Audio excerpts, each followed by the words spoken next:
At the end of the Revolutionary War, Benjamin Franklin said, "The war for revolution is won, but the war for independence is yet to be fought." He referred to the way in which the British did not recognize the new government of the United States, funded local attacks from Native Americans against U.S. territories, and otherwise impeded the rights of the new nation. The War of 1812 began June 18, when President James Madison declared war on the British. In many ways, the war was waged to settle several matters still left over from the Revolutionary War, which ended less than 30 years previously. The war would last for 32 months, with the United States emerging as victor.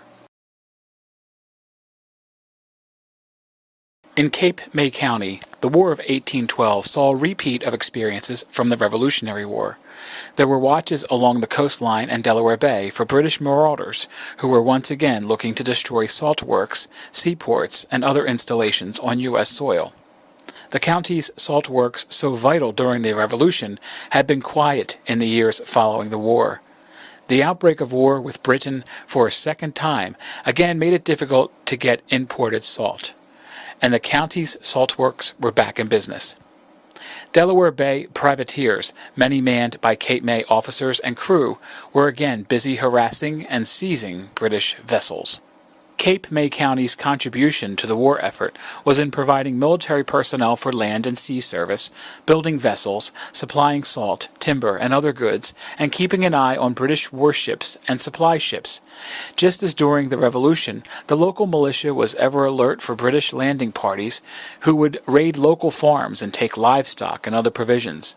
Local residents have always been resourceful. They reportedly dug a ditch from the sea to the pond known as Lily Lake in order to spoil the fresh water source used by British warships. On Christmas Eve, 1814, the Treaty of Ghent was signed. According to historians, it is estimated that about 15,000 died from all causes directly related to the war. In the new nation, the national debt rose substantially, and paper money, which was still created individually by banks, was printed in high volume.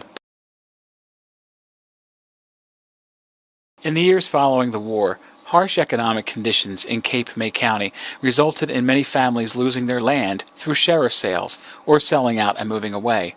Many of them moved to Midwestern states such as Ohio, Indiana, and Illinois, in particular to Sangamon County, Illinois, where it's been reported that settlers bearing as many as 20 surnames from Cape May County could be found, such as Leeming, Hand, Ludlam, Eldridge, Foster, and Stites. During this time period, the population remained relatively stagnant, with newcomers replacing migrating families. Despite these economic hardships, some local industries thrived. Two of the traditional industries of Cape May's whaler yeomen continued to remain strong, harvesting the Cape's vast timber resources and raising free-ranging beef cattle on the barrier islands and other lands. The county's lucrative coastal whaling industry had died out just prior to the American Revolution, only to be replaced by the even more lucrative deep-sea whaling led by communities such as New Bedford and Nantucket, Massachusetts, and Sag Harbor, Long Island, New York. Though the days of whaling had passed, another industry connected to the sea became just as important to the Cape. The fledgling shipbuilding industry, which began back in the days of Dr. Daniel Cox and Town Bank, continued to thrive until the mid-1800s. It became one of the most dominant industries in the county. Not only did Goshen, Dennisville, and Tuckahoe become major shipbuilding towns, but vessels were built at virtually every tidal stream in the county large enough to launch a hull.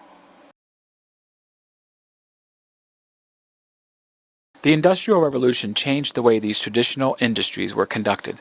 The introduction of sawmills powered by steam engines into the county by the 1830s eliminated the necessity of sawmills being dependent on natural sources of power, such as running streams, wind, and tide.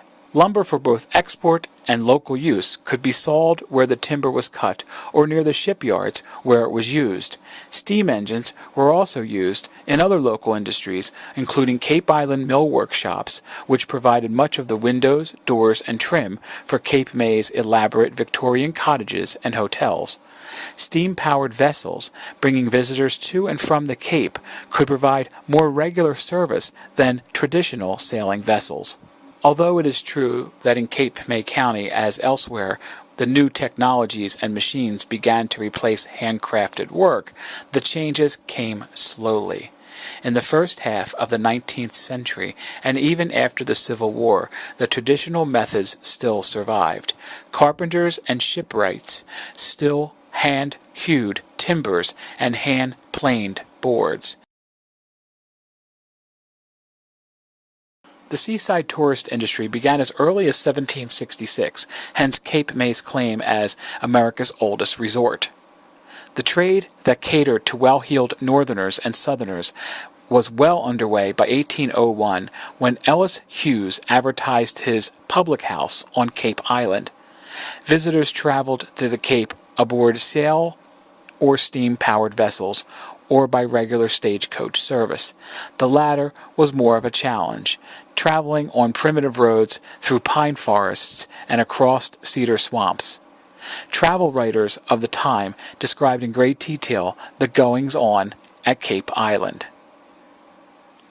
An elite group of hotel owners and businessmen made up of the descendants of the old families and newcomers alike provided employment for a growing middle class of carpenters, joiners, house painters, and other tradesmen. The tourist trade also created jobs for landless working-class residents, including ex-slaves and free-born blacks.